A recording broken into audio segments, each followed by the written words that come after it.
السلام علیکم ورحمۃ اللہ وبرکاتہ۔ خواتین و حضرات، قرآن و حدیث وظائف چینل پر آپ کا خوش آمدید ہے۔ آج کا وظیفہ ہے البر، بڑا اچھا سلوک کرنے والا۔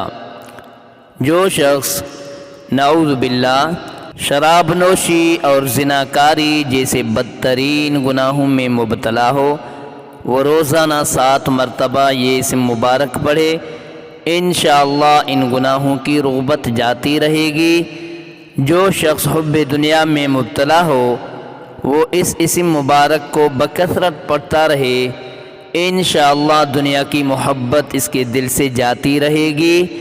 اور جو شخص اپنے بچہ کے پیدا ہونے کے بعد ہی 7 مرتبہ اس اسم مبارک کو پڑھ کر دم کرے اور اللہ کے سپرد کر دے، وہ بلوغ تک تمام آفتوں سے محفوظ رہے گا اور نیک بخت اٹھے گا۔